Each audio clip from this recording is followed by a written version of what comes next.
नमस्कार, आप सभी का बहुत स्वागत है। मैं हूं शिवम। इस वक्त राम मंदिर को क्या कोई खतरा है? क्या राम मंदिर को बम से उड़ाने की साजिश रची जा रही है? और क्या कुछ लोग कहीं दूर बैठकर योगी आदित्यनाथ और मोदी के खिलाफ षड्यंत्र रच रहे हैं? ये सवाल इसलिए महत्वपूर्ण हो जाते हैं क्योंकि अभी हाल ही में 2 गिरफ्तारियां हुई। इन गिरफ्तारियों के बारे में बताने से पहले मैं आपको एक तस्वीर दिखाना चाहता हूँ। ये तस्वीर, इस तस्वीर में वैसे तो बहुत सारे लोग हैं, लेकिन 2 लोग, एक बुके देने वाला और एक बुके लेने वाले। बुके लेने वाले को आप जानते हैं, यूपी के यशस्वी मुख्यमंत्री योगी आदित्यनाथ जी। बुके देने वाला कौन है, इसके बारे में मैं आपको बताऊंगा, लेकिन उससे पहले मैं आपको 2 और तस्वीरें दिखाना चाहता हूं। ये 2 तस्वीरें, 2 लड़के, एक का नाम है ताहर सिंह और एक का नाम है ओम प्रकाश मिश्रा। इन दोनों को गिरफ्तार किया है यूपी एसटीएफ ने और बताया यह जा रहा है कि दोनों गोंडा के रहने वाले हैं।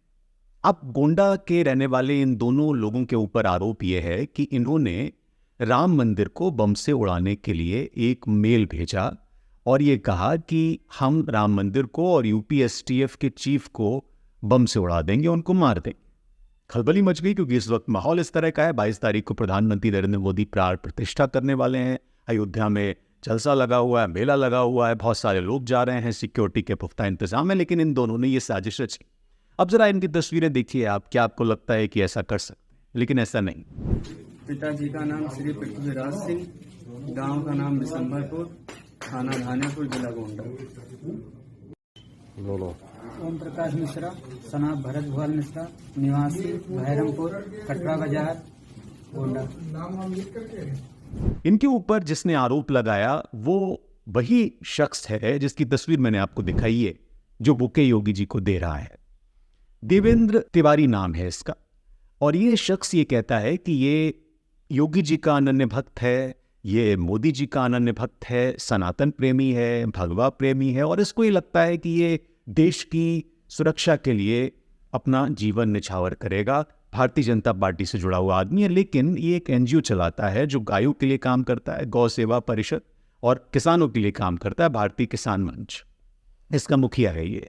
इसने ये आरोप लगाया, ये शिकायत की कि इसको एक मेल मिला है और इस मेल में ये बताया गया है कि राम मंदिर को बम से उड़ा दिया जाएगा, राम मंदिर को खतरा है। तो सब खलबली मच गई, हाथ पांव फूल गए पुलिस के।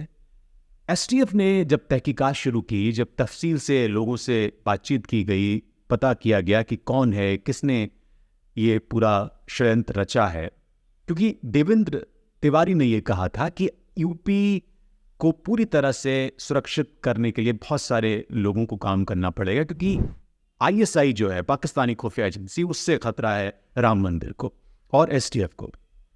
तो पुलिस ने 2 लोगों की गिरफ्तारी की, इन 2 लड़कों की, और इन दोनों लड़कों ने जब इनके ऊपर पटे बजाए गए, इनके ऊपर पूछताछ की गई, तो इन दोनों लड़कों ने अपना मुंह खोला और इसने ये बताया कि उन्होंने अपनी मर्जी से ऐसा नहीं किया। उन्होंने जिसकी मर्जी से ऐसा किया वो वही शख्स है जो योगी जी को बुके दे रहा है। आप अंदाजा लगा सकते हैं कि ये शख्स कितना पावरफुल है।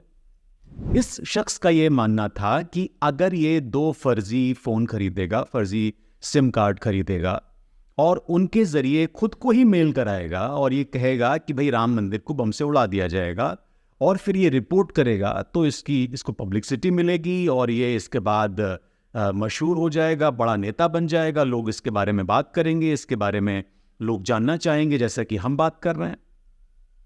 और इसने इसके बाद ये पूरा षड्यंत्र रचा, लेकिन इस पूरे षड्यंत्र का पर्दाफाश हो गया, खुलासा हो गया कि दरअसल मुसलमानों को टारगेट करके जो पूरा षड्यंत्र रचा गया था राम मंदिर के खिलाफ, वो कौन रच रहा था। और एक और बड़ी बात मैं आपको बताना चाहता हूं कि इस पूरे मामले में जब ये खबर ब्रेक की गई, जब ये बताया गया कि भाई ऐसा ईमेल आया है, धमकी भरा ईमेल आया है आईएसआई की तरफ से, तो सभी टीवी चैनल्स ने, सभी न्यूज़ अखबारों ने, वेबसाइट्स ने इस खबर को बड़ी प्रमुखता से पब्लिश किया, दिखाया गया, टेलीकास्ट किया गया, बताया गया कि देखिए राम मंदिर को कितना खतरा है।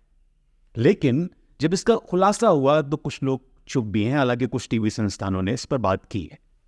योगी आदित्यनाथ जी को बुके भेंट करता ये शख्स, जिसका नाम देवेंद्र तिवारी है, इसकी जब आप फेसबुक प्रोफाइल देखेंगे तो आपको खुद ब खुद समझ में आ जाएगा कि ये किस मानसिकता का आदमी है, किस पार्टी से जुड़ा हुआ आदमी है, किस विचारधारा का आदमी है और ये क्या करना चाहता है। बाकायदा योगी जी को बुके भेंट करता हुआ ये आदमी, देवेंद्र तिवारी नाम का ये शख्स, राजनीतिक महत्वाकांक्षाओं के चलते किस तरह से सांप्रदायिक सौहार्द बिगाड़ रहा था और उसकी कोशिश रच रहा था, साजिश रच रहा था, कोशिश कर रहा था। और क्या इसके खिलाफ अब देशद्रोह का मामला दर्ज नहीं होना चाहिए? क्या इसके खिलाफ अब सख्त से सख्त एक्शन नहीं लिया जाना चाहिए? और क्या इस पर भी खुलकर बात नहीं होनी चाहिए कि दरअसल ये जो पूरे षड्यंत्रकारी लोग हैं ये क्यों ये सब कर रहे हैं? ये सोशल मीडिया के माहौल में न्यूज़ जिस तरह से पब्लिश हो रही है, टेलीकास्ट हो रही है, इसके माहौल में लोग किस हद तक चले जा रहे हैं और इनको संरक्षण देने वाले लोग कौन हैं?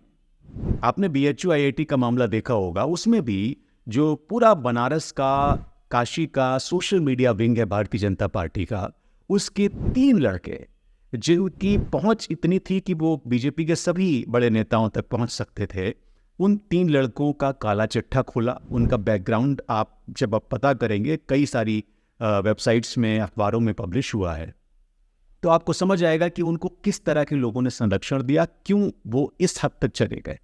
अब जब ये मामला सामने आया है तो इस मामले में भी कई सारे सवाल उठ रहे हैं, क्योंकि आपने देखा होगा पिछले 1-2 महीनों में इस तरह की बहुत सारी खबरें आई हैं कि राम मंदिर के खिलाफ कुछ षड्यंत्रकारी लोग काम कर रहे हैं। कुछ लोगों को राम मंदिर से नफरत है, कुछ लोग राम मंदिर बनना देना नहीं चाहते, कुछ लोगों को भारतीय जनता पार्टी से परेशानी है, वो लोग साजिश रच रहे हैं, वो लोग इसके खिलाफ हैं। अब आपको समझ आया होगा कि कौन लोग दरअसल खिलाफ हैं।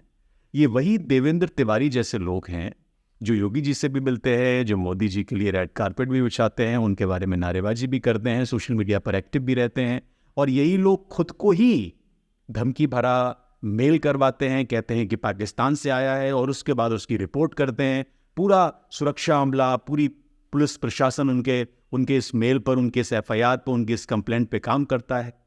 उसके बाद जब खुलासे होते हैं, तहकीकात होती है, तो पता चलता है कि उन्हीं के 2 गुर्गे इस पूरे षड्यंत्र में पब्लिसिटी पाने के लिए काम कर रहे थे। और इसमें टारगेट किया जाता है कि भाई फला इमाम हुसैन या फला इस तरह के नाम आते हैं सामने, जो एक विशेष वर्ग से ताल्लुक़ रखते हैं, जिससे ये लगता है कि नहीं भाई ये खतरा है, पाकिस्तान एलिमेंट आप डाल दीजिए, ISI आप डाल दीजिए, तो आपका काम हो जाता है। क्या इस पर मुख्यमंत्री से जवाब नहीं लेना चाहिए? मुख्यमंत्री को इस पर एक स्पष्ट संदेश नहीं जारी करना चाहिए अपने उन तमाम अनन्य भक्तों के लिए कि भाई आप कम से कम कंट्रोल में रहिए, इस तरह की बचकानी हरकत तो ना ही करिए। इसको आप बचकानी भी नहीं कहेंगे, ये तो पूरी तरह से देशद्रोह है। इस मामले में फिलहाल लखनऊ STF तहकीकात कर रही है, और भी चीज़ें हैं जिसको पता लगाने की कोशिश की जा रही है। देवेंद्र तिवारी फिलहाल फरार है, उसको गिरफ्तार कर लिया जाएगा तो और जानकारी पता चलेगी कि वो ये और कितनी बार कर चुका है, क्या कर रहा था।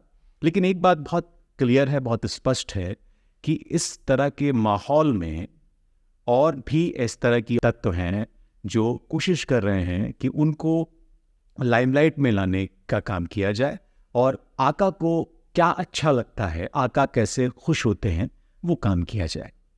अब आप तय करिए कि आपको इस तरह के लोगों को किस तरह से ट्रीट करना है, या क्या सोचना है, और कितना बच के रहना है। इस दौर में जब आप फेसबुक, इंस्टाग्राम, सोशल मीडिया का कोई भी प्लेटफॉर्म स्क्रॉल करते हैं, तो आपको एक तरफ राम में माहौल दिखाई देता है, तमाम भजन हैं, तमाम रील्स बन रही हैं, तमाम लोग अपने अपने तरीके से इस पूरे इवेंट को पेश कर रहे हैं, और दूसरी तरफ वो लोग हैं जो इसको क्रिटिसाइज भी कर रहे हैं। तो अब आपको सोचना है कि आप किस तरह से इस पर रिएक्ट करेंगे। बहुत शुक्रिया आप सभी लोगों का।